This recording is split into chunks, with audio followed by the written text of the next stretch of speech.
there is a part of me that thinks that this is still one of the most powerful decks in the format, and I do want to give it a whirl. Spending $90 on Stoneforge Mystics is kind of whatever. I do love playing Urza Sagas. Man, that card just feels so good. Can you deal with it? And then they like respect your fair plan. You're like, and I'm on the unfair plan. Now you're dead. Johan Larsson. Some might call you the Octofather at this point. A real port in a storm moment for us, I think. Where does Breakfast go after the bans? You know, I think that's what a lot of people are asking. Or do we keep playing Breakfast? You know, what do you think? Yeah, well, I think the only thing that's for sure is two things are for sure. One, it's still a deck and it's still good. And secondly, you will play Cameo in it. Then what's best from there? I'm not sure. I've had limited time since the banning, and I've tried basically first just a blue-black build and then a Stoneforge build, but I've seen like a lot of wild ideas out there. It's an exciting time, while also somewhat of a sad time, because like playing with the bird was fun, but like its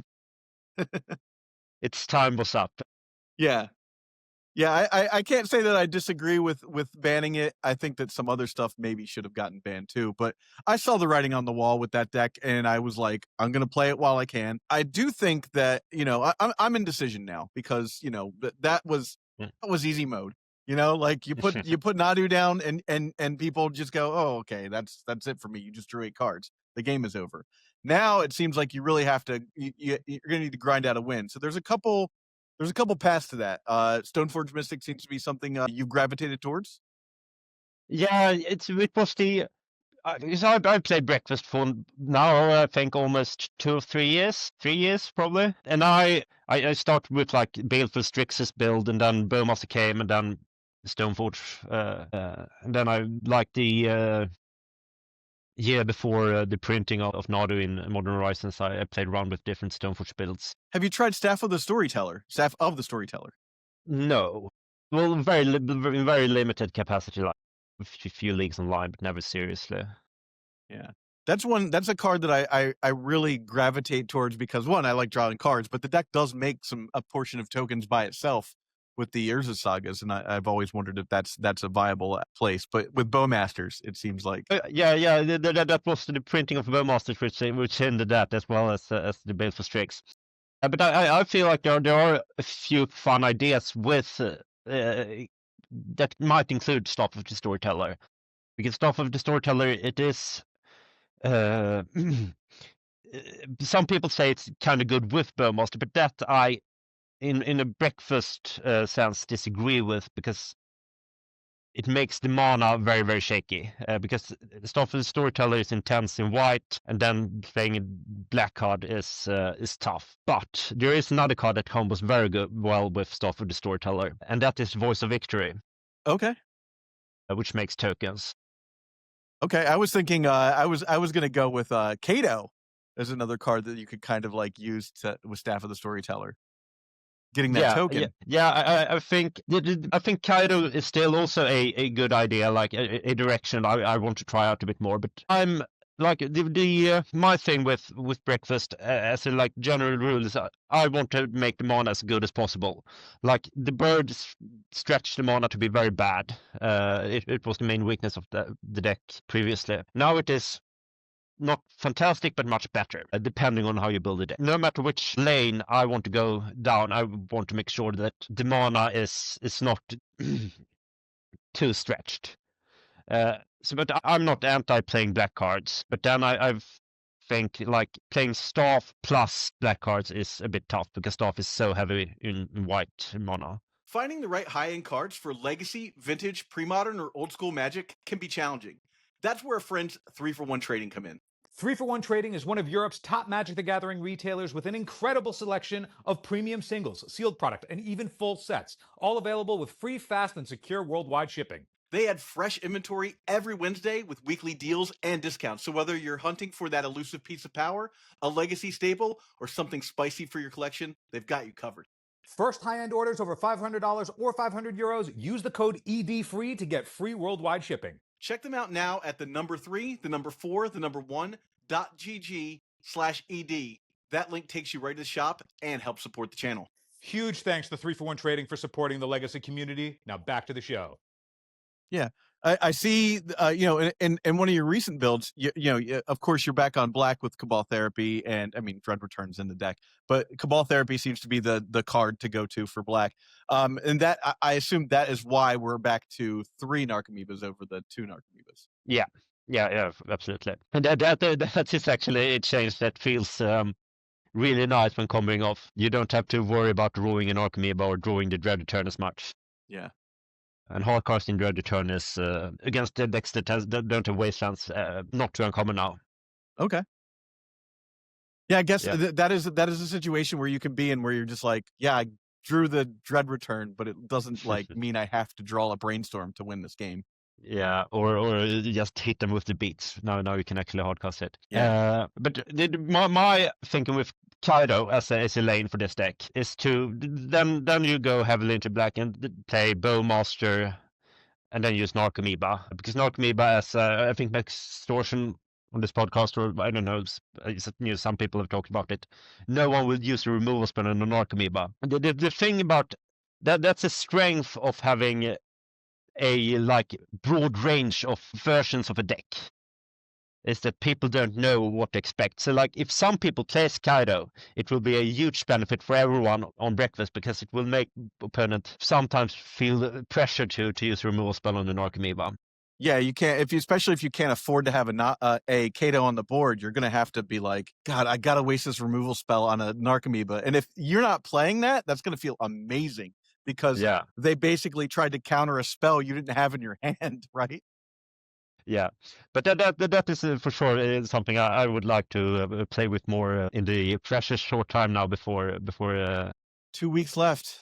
Oof. And I travel, so this will come out Tuesday. I travel on Friday, I travel on Sunday. So I have to lock down my deck, figure out what cards I need. Like, I don't own Stoneforge Mystics. I have to like see if I'm going to go buy Stoneforge Mystics. I suppose I could buy them on site, which, that's fine. Or like, I'm going to be honest. I might just pivot to Infect and get people. People are still trying to figure out what they're doing. Maybe with Fenris Cloud doing the commentary, maybe I can entice him to get me on camera for the one round that I'll be undefeated. Like, do it, man. Put me on camera. Yeah, I really have a love of Infect as well. Like I have 2 Alpha Berserks, which see a bit too little use. But I don't have many of the new cards, sadly. I would need to get the Legolas card. And, So I played it 2 years ago. The last 2 North American Eternal Weekends I've played Breakfast, but 3 years, I suppose, ago, I played Infect, and that was just like, I think that week, Legolas's Quick Reflexes had come out, maybe like 2 weeks before or something like that. So I ordered them. They arrived. They showed up like the Pringle situation, and I was like, whatever. Like, I had to get on I took a train. I had just started a new job. I took a train from Philadelphia to Pittsburgh, 8-hour train ride to get what would have been a 6-hour bus, car ride. Anyhow, I get to the venue, and it's the morning of, and I go to a judge and I'm like, hey, like, these are bad. Can we give me proxies or something? Like, this is just not, I can't. I literally opened a box and got these, and he was like, I don't think I really can't. And I was like, okay, great. Like, I have moments. I'm gonna have to trade these in to try and get, regular ones. So I went to TOA, and Mike was gracious enough to give me some store credit for the foils and everything. I think I ended up spending another $30 on cards to get these. And then, of course, the judge comes up to me like 5 minutes later and goes, hey, heads up, I'm going to let you use those proxies. I was like, nah. I was like, whatever, I've got them. They're, like, I don't want to have to search around later on when I decide to play the deck again.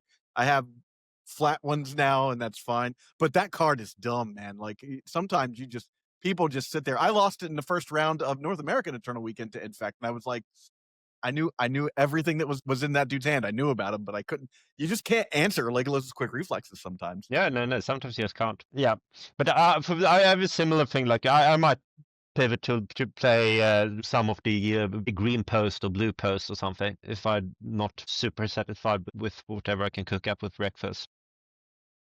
I want to try and get Phil to play something else, but he's just going to play Miracles like he's been doing for the past 12 damn years. Yeah. Yeah, I mean, there is a part of me that thinks that this is still one of the most powerful decks in the format, and I do want to give it a whirl. Maybe play a league on Magic Online just to see how I feel about it. You know, spending $90 on Stoneforge Mystics is kind of whatever. I have the Cadre complete, the mana base I have, and I do love playing Urza Sagas. Man, that card just feels so good when you're just like, and I'm on the fair plan. Can you deal with it? And then they like respect your fair plan. You're like, and I'm on the unfair plan. Now you're dead.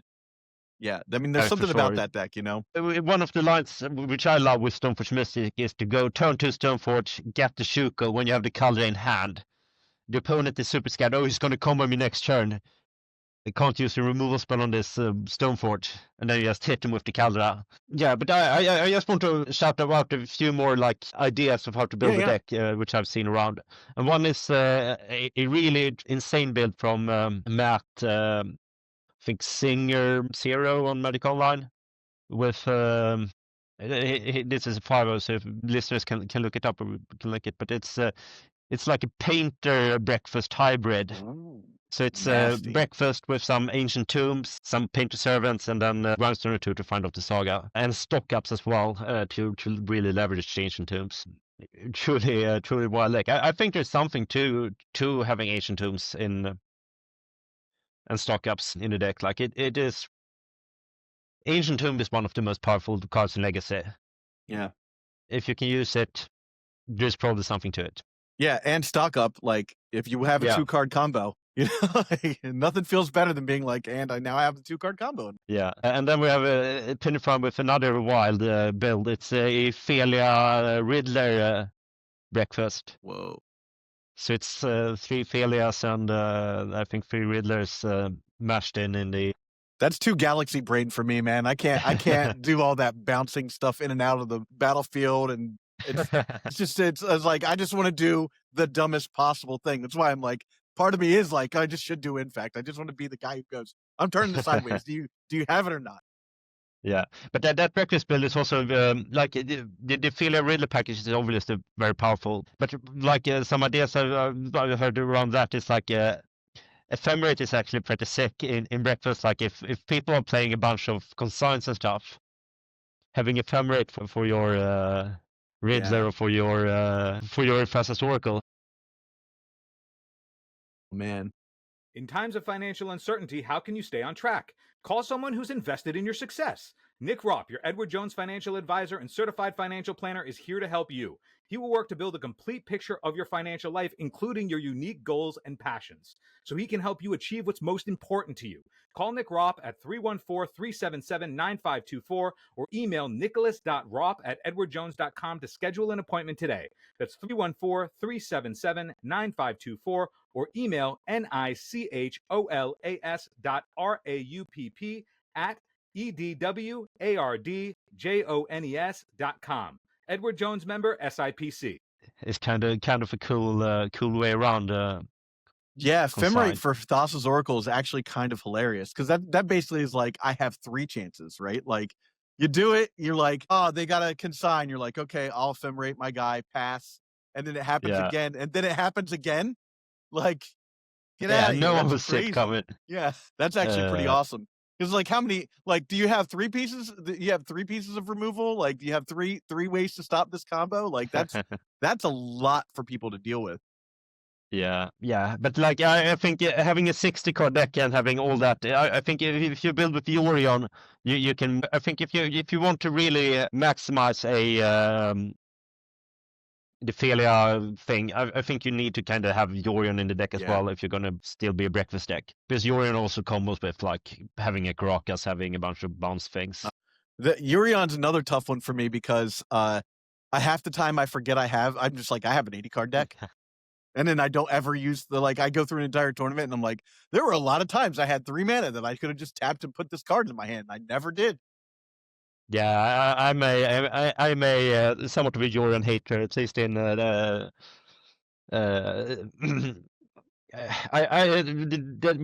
my decks are way too large anyway because like too much. I have to re-sleeve for the events and like I have too thick in the sleeve, so it's my decks become large anyway.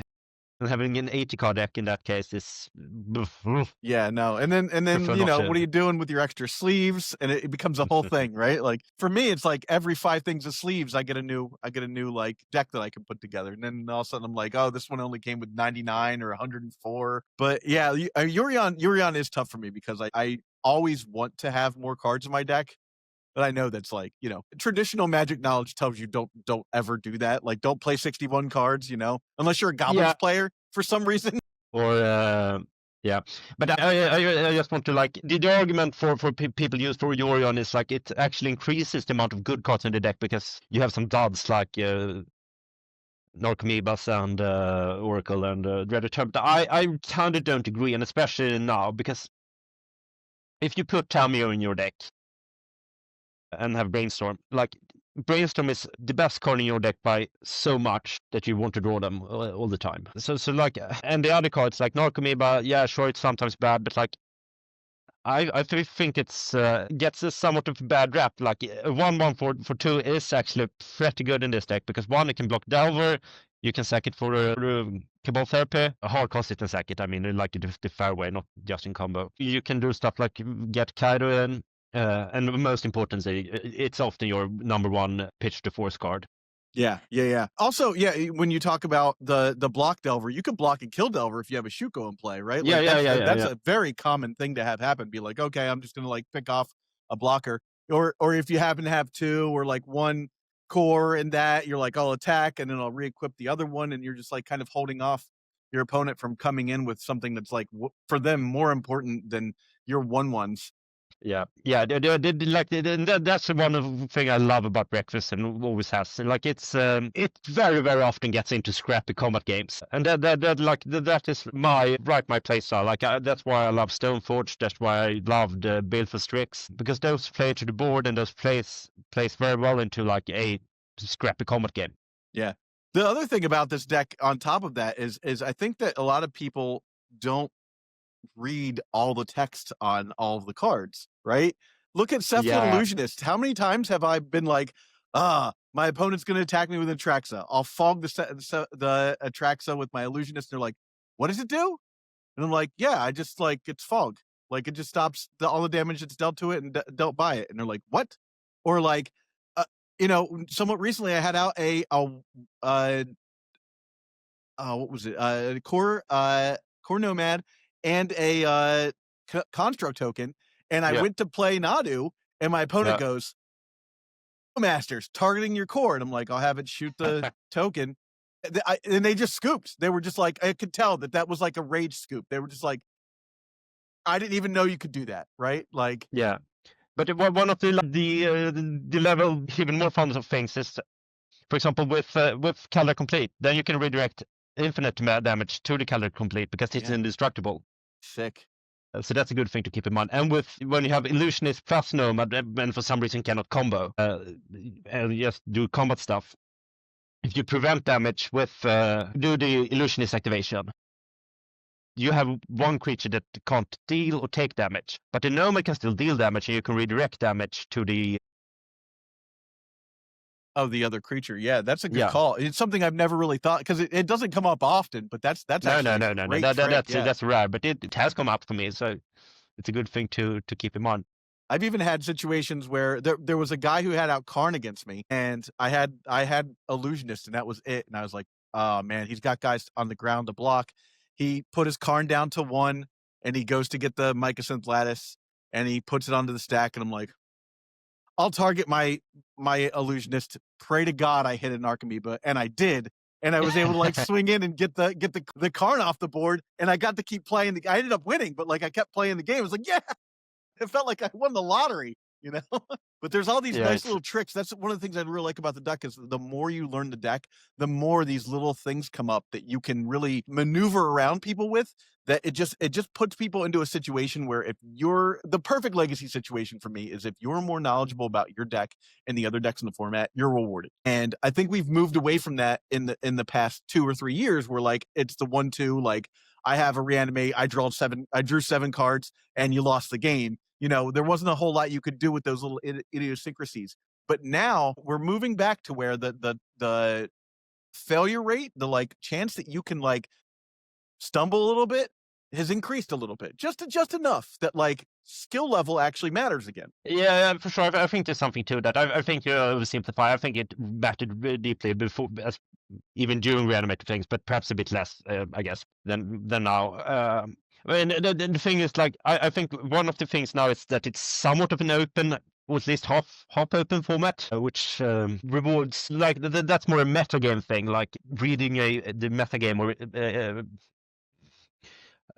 predicting the metagame in a good way is, I think, something that will pay off greatly if you're able to do that. Yeah.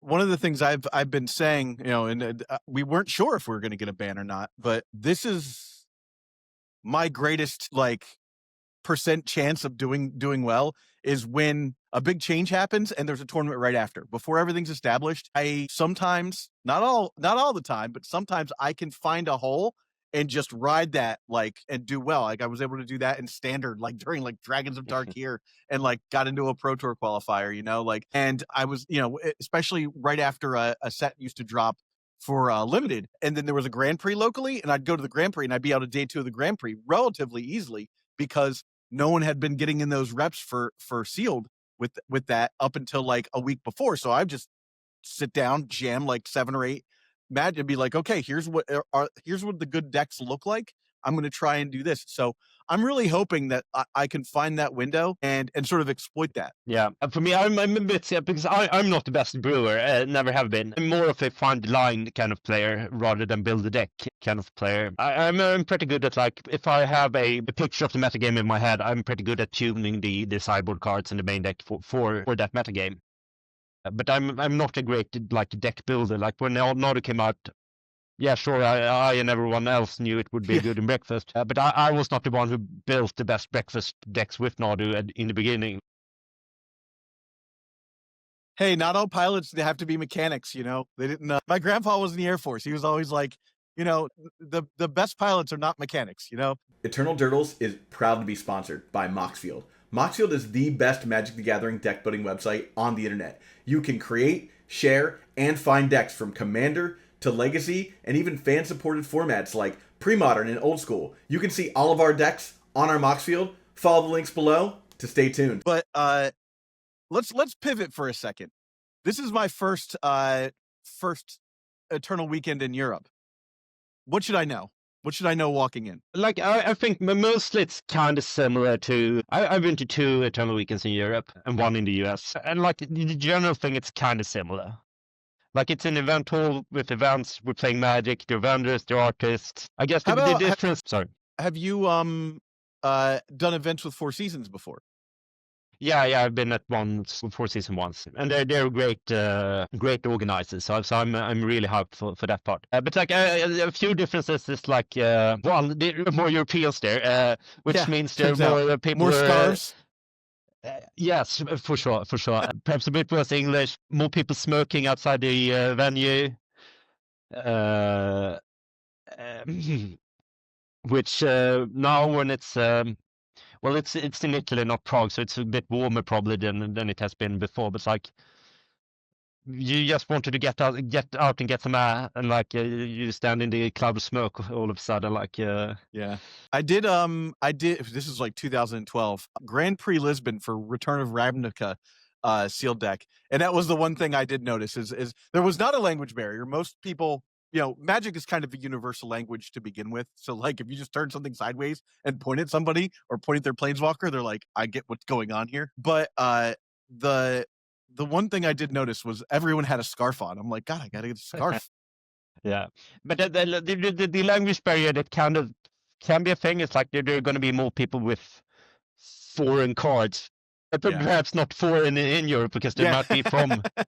if you're from France, it's spoken it's like an American. Foreign. A buddy of mine, when we went to Lisbon, it was my second time abroad, so I was kind of used to the idea that, like, you know, try a little bit, but for the most part, people are going to be able to speak English, or they'll at least direct you to. You'll be able to figure it out, you know.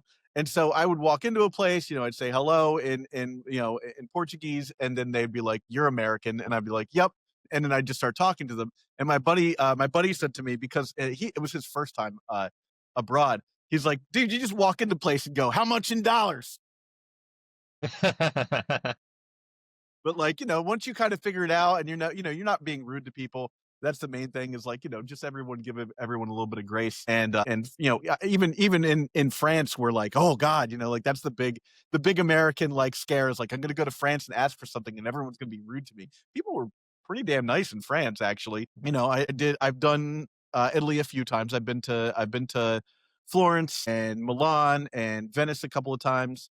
But this is my first time going to Rome. I'm going to go Rome, Florence, and then Lucca. So Lucca will be its own, brand new thing for me. But I think, a little mix of old and new if I'm playing Magic the entire time I'm there, Yeah, for me too. I've never been to Lucca either.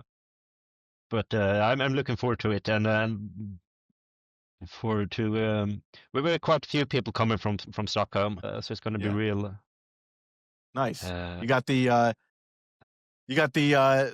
Stockholm Legacy podcast guys coming. I'm assuming they've got to be showing up. No, sadly not. No. But I and a few guys will at least represent them by. Right. Let's see if I have it here. Nice. The caps. Yeah, nice. I really wanted to bring t-shirts for this one because I owe you, I owe Sam. There's a couple other guys out there that I owe t-shirts to. I gotta get you a Eternal Turtles t-shirt. And I ordered a bunch and they still haven't come in yet. I'm hoping they come in before 2 months ago I ordered these. I wanted them before North America and they still haven't come in yet.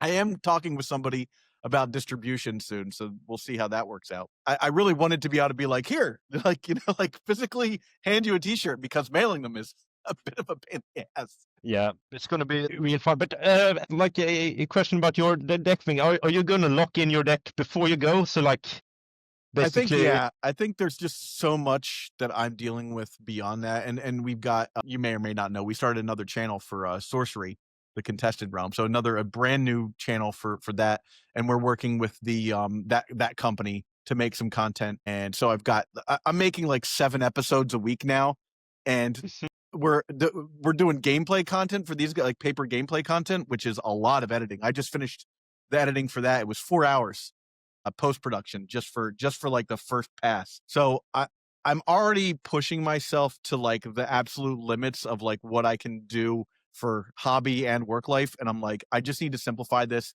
lock in a deck, have the deck, and try to just play that deck to the best of my ability instead of like, Phil likes to stay up like until 2 a.m. the night before the tournament, and him and Hall about whether or not he needs 4 consign to memories or an envelop in his deck, and I'm like, dude, just get some rest. You're going to do 1,000 times better if you just go to sleep.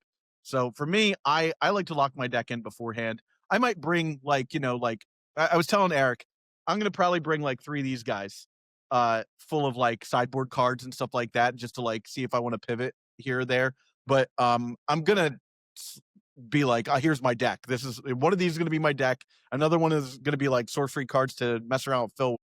And then the other one's going to be full of like sideboard options. And, depending on how I feel the day before, I'll lock in my deck with the those sideboard cards. But I think I'm going to lock in like what I'm playing by Wednesday, like by tomorrow for people watching this. So I'll have a pretty good idea. They'll be able to see on Patreon. Like I'll say, here it is. This is what I'm doing. The sideboard might change, but definitely the main deck, I think. And I'm still like in a coin flip between being on Infect and being on Breakfast, or possibly being like, what else can I build? I could try. Perhaps that's the secret new direction of Breakfast Infect. Yeah, Breakfast. Yeah, Protecting your combo with Legolas's quick reflexes is really good in that scenario, right? Like I'm just target, Yeah, I think that's perhaps a bit of a stretch. Yeah. Yeah, but for me, like I'll probably like decide. I think like this coming weeks I'll gear more in like the direction I'll probably end up. Like if I like Breakfast because this weekend I'll probably play a bit more on Magic Online and get more of a feel for it. Well, final question. Yeah. What's your goal for Eternal Weekend? Where are you? What is your personal goal for Eternal Weekend? Nah, I guess day 2ing is like the goal. Like the goal in every round is to win it. But like if I did 2, I'm happy with in general. Yeah. I would be ecstatic for a day 2. I would my personal goal is like getting a card. Like that'd be cool to like walk away with with tendrils or something like that. But I think my overall goal is a positive record on the weekend, which I've done for the last 2 Eternal weekends. I'm going to play out every round. Like I've made that determination. If you were traveling to an event, O2 dropping is just not an option. You have to play out the event. Like I'm here to do content for people, to talk about the event, to play each round.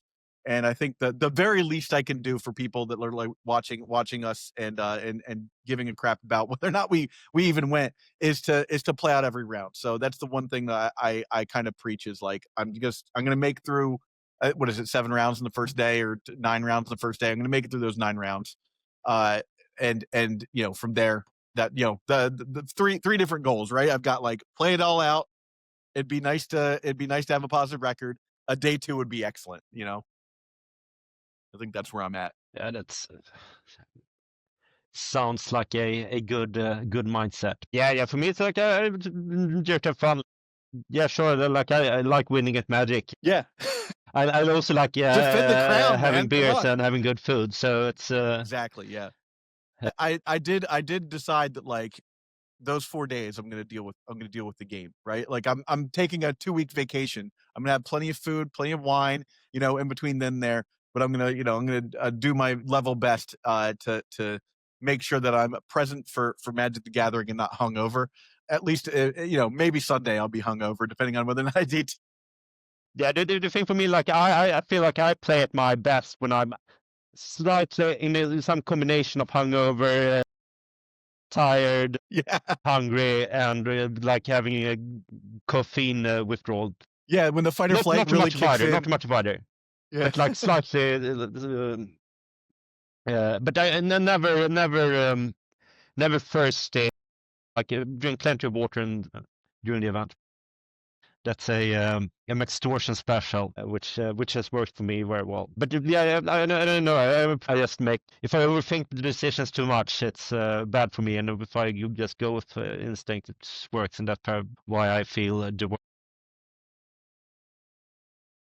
Awesome. Well, Larsson, it's been a pleasure having you on, man. I really appreciate you. You hit me up for this episode, which is awesome. I love it when people, if someone has something to say, reach out to me. It makes my life so much easier than trying to schedule stuff with people. Yeah, I really appreciate you coming on, man. And good luck on the big day. I'll be there. Yeah, I'll be you there. Too, you too. Have a good vacation, and we'll see each other in Lucca. Yeah, our second real life meeting. All right. Well, thanks everybody for watching, and we'll catch you on the next one. Hey, everybody. Thanks for watching. And if you have a moment, please subscribe to the show and like the video. That goes a long way to helping support the pre-modern and legacy content ecosystem that we've created here. Also, do us a favor and join us at patreon.com/eternaldurdles. We've separated the tiers, so if you join the Durdle Maniacs tier, you'll get only Magic content, the same great content that you've always enjoyed. And if you'd like both our Magic content and our sorcery content, you can join us at the Magicians tier and get both. Thanks so much for watching. We'll catch you on the next one.